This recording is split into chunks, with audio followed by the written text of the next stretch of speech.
Welcome back to Occult Archives, the show where we uncover the mysteries, myths, and legends behind history's most feared books. From mystical grimoires to ancient religious texts, we dive deep into these books that carry secrets some say are too dangerous to be read. But we read them anyway. Someone's got to do it. That's right. And on today's episode, we're going to unlock the secrets of a book called The Chemist's Key. Unlocking Nature's Deepest Secrets. That's the subtitle. It's a 17th century text by Henry Nollius. Oh, yeah, I know Henry Nollius. Published under the pseudonym Eugenius Philalethes, which I always think is a cool pseudonym. It's very mysterious. It's mysterious. So what are we diving into today? What's the plan for this deep dive? Well, we're going to go through a bunch of Nollius's writings, starting with some of his introductory sections, the author's epistle, and then we're going to go deep into his 15 brief aphorisms. Okay. And those aphorisms have commentary with them, right? They do. He doesn't just give us the aphorisms, he elaborates on them, which is very helpful. That is helpful. Otherwise, we'd be like, wait, what does that mean? Exactly. And I think for our listeners, what we really want to do is try to understand the mindset of someone in the 17th century trying to unlock the secrets of nature. Yeah.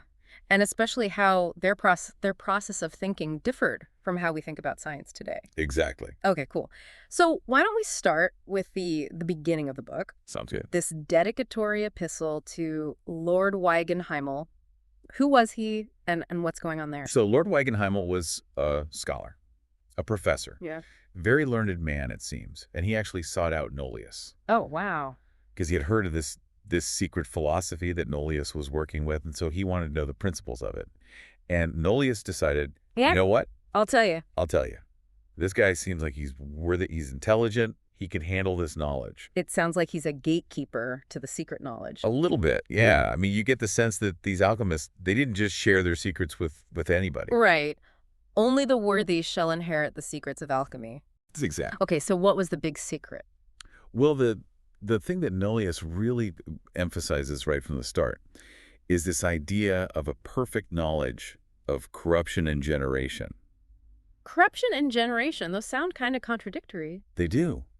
But for Nollius, this was fundamental. How so? So corruption in this sense means the breaking down of things, decay. Okay.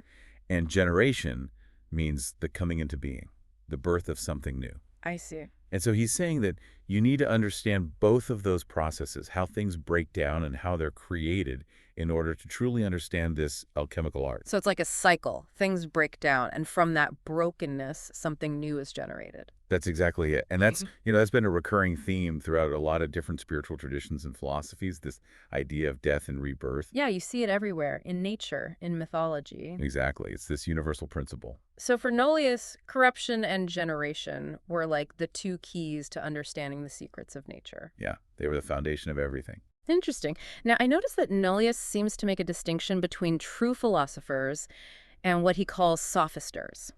He does. And I got the sense that he didn't have a very high opinion of sophisters. Not really. No, he calls them out actually for being obsessed with gold making. Oh, that's right. He says, art cannot make gold. Nature only produces substances.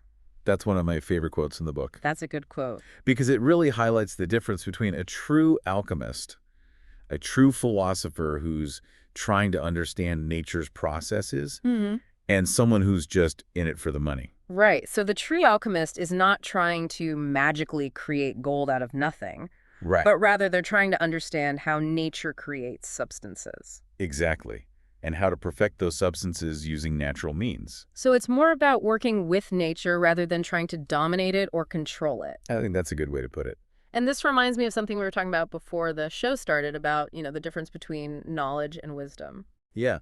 I mean, Nollius seems to be implying that true wisdom comes from understanding nature's processes. Not from just accumulating a bunch of facts or trying to manipulate things for your own gain. Exactly. It's about understanding the underlying principles, the deeper patterns that govern the universe. So it's not just about making gold, it's about understanding the very process of creation. Yeah. It's a much grander vision. Okay, so how does this all tie into medicine? Because Nollius also talks about that in his epistle. Right. He says that the sovereign true medicine must be prepared ad modum generationis. Which means? Which means in the manner of generation. Okay. So in other words, the medicine has to be created in a way that mirrors natural processes. Exactly. He's saying that True healing doesn't come from some artificial concoction, but from understanding how nature itself creates and sustains life. So it's about working with nature's inherent healing power. Right, not trying to impose our will on it. Okay. So let's move on to this idea of putrefaction and digestion, which Nollius talks about quite a bit. Yeah, this is another key concept in his philosophy. He uses this analogy of how we digest food. He does. It's a really great analogy, actually. So how does that work? Well, he's saying that just as the food we eat needs to be broken down through digestion in order to nourish us, so too do raw materials need to undergo a process of putrefaction and digestion in order to release their spiritual nature or their essence, which can then be used for medicinal purposes. So in other words, you can't just take a raw plant and expect it to be a medicine. Right. You have to break it down somehow. You have to extract its essence. Exactly. And that's what putrefaction is all about. It's about breaking things down in order to create something new and more refined. Now, I know a lot of people today, when they hear the word putrefaction, they think of like rotting meat or something gross like that. Yeah, it definitely has a negative connotation. But for Nollius, it wasn't about decay, it was about transformation. Right. It was a necessary stage in the alchemical process. Just like you said, it's about breaking things down in order to build something new. And he also talks about the qualities of those who can attain this knowledge. He does.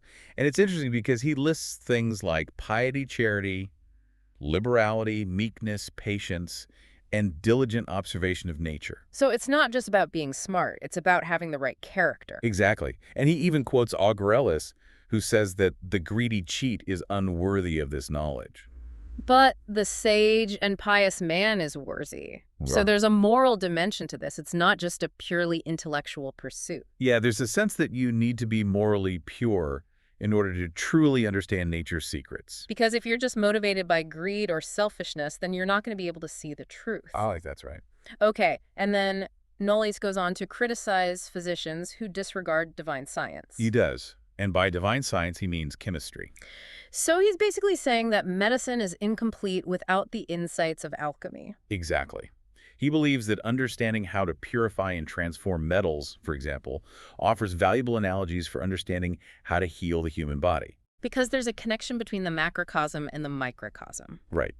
The same principles that govern the universe also govern the human body. And he even gives some specific examples like fixing arsenic and dealing with the corrosive nature of sublimate. Right. He's saying that the techniques used to transform those substances can also be applied to the human body. That's really fascinating. It is. Yeah. And it makes you wonder, how much of that ancient knowledge has been lost over time. Yeah, it's definitely a different way of thinking about medicine than we have today. It is. But it's also a reminder that there are many different ways of understanding the world. Okay, so then he introduces this concept of a twofold nature of generation. He does. Ordinary and extraordinary. Right. What's the difference? So ordinary generation, also known as univocal generation, is the process of begetting, a dog gives birth to a dog, a cat gives birth to a cat. Extraordinary generation or equivocal generation is when something seemingly different arises from something else. So for example, the old idea that insects spontaneously appear from rotting material. Right, so it's kind of like spontaneous generation. Yeah. And of course, we know now that that's not how it works. Right. But it was a prevalent idea at the time. Okay, so Nollius is saying that there are these two different ways that things can come into being. Right. And I imagine that this plays into his alchemical theory somehow. It definitely does. Okay, well, let's move on to his 10 brief aphorisms, Sounds good. which I think are the heart of his chemist's key. I think so too. So the first aphorism states that everything generated or begotten is generated and born of his own specific seed and in his proper matrix. Right. So this is basically saying that everything has its own unique origin, its own specific seed. And that seed needs to be planted in the right environment in order to grow. He uses the word matrix. What does he mean by that? So the matrix is the nurturing environment, the womb, so to speak. For a mineral, it might be a specific type of rock or mineral vein. For a plant, it's the soil. And for an animal, it's the womb. Okay, so everything needs the right conditions in order to come into being. Exactly. And then the second aphorism states that before any perfect thing can be generated, the seed must necessarily putrefy and then be nourished. Right. So again, we see this emphasis on putrefaction. Nollius is saying that in order for something to reach its full potential, it first needs to be broken down. He even quotes scripture to support this idea. He does. He says that, except a corn of wheat fall into the ground and die, it abideth alone, but if it die, it bringeth forth much fruit. So he's drawing a parallel between the death and resurrection of Christ and the alchemical process of transformation. Okay, and then aphorism 3 gets into a lot more detail about the process of putrefaction. He says that the seed putrefies when a salt of the same nature with it dissolved in a convenient liquor does by the assistance of a gentle heat penetrate, analyze, and rarefy the substance of the seed that the included spirit may out of its subject matter form a convenient habitation or body for itself. Okay, so there's a lot going on in that sentence. There is. Can you break it down for us? Sure. So what Nollius is saying is that in order for the seed to putrefy, it needs to be acted upon by a salt of the same nature. And that salt needs to be dissolved in a suitable liquid. And then that liquid is gently heated. Right. And this process of penetration analysis and rarefication allows the included spirit of the seed to be released. And what's the included spirit? So the included spirit is like the essence of the seed. It's the thing that contains its potential for growth and transformation. Okay. And once the included spirit is released, it can then form a new body for itself. Out of the subject matter. Right. So it's kind of like the seed is dying and being reborn in a new form. And the salt and the liquor and the heat are all helping to facilitate that process. Exactly. He also uses the analogy of a wheat seed in the ground. He does. He says that the rain, which contains dissolved minerals, which are basically salts, penetrates the seed and allows it to sprout. So it's like the rain is the liquor and the minerals in the soil are the salt. Right. And the sun provides the gentle heat. It's a really good analogy. It is.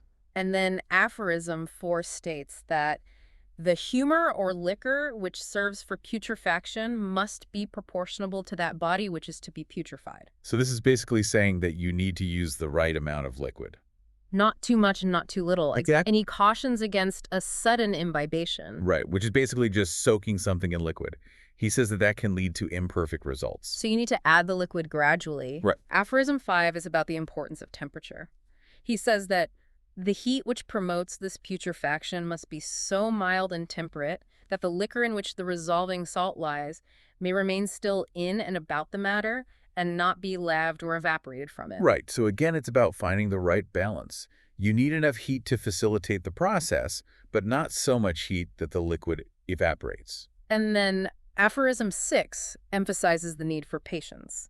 The body putrefying must not be removed out of the matrix in which the putrefaction was begun until that which is intended be fully perfected. Right. So you can't rush the process. You have to let it take its course. He uses the example of waiting for a mature ear of corn to ripen. Right. You can't just pick the corn before it's ready. Exactly. Aphorism 7 states that the more pure the matrix is, the thing generated is by so much the more perfect and sound. So this is basically saying that the environment in which something is growing has a big impact on its quality. If the environment is pure, then the thing that's generated will also be pure. And if the environment is impure, then the thing that's generated will also be impure. Exactly.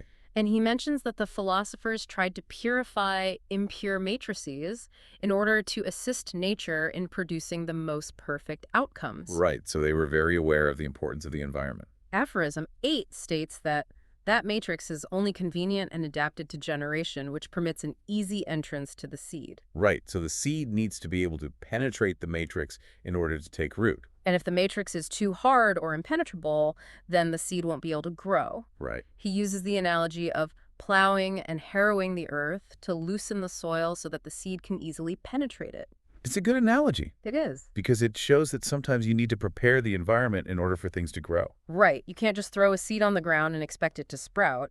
Exactly. You need to create the right conditions. Aphorism 9 states that out of that body, which is either corrupted or destroyed by strange or extraneous natures, or whose spermatic vessels are by some violence maimed or cut off, no seed can be had. So this is basically saying that if the source material is damaged, then it can't produce anything good. Right. If the seed is corrupted, then it won't be able to grow. Exactly. And finally, aphorism 10 states that that body which is preserved or sustains by one simple kind of nutriment is far more perfect and durable and yields more sound and perfect seeds than that which is nourished with many different kinds of nutriment.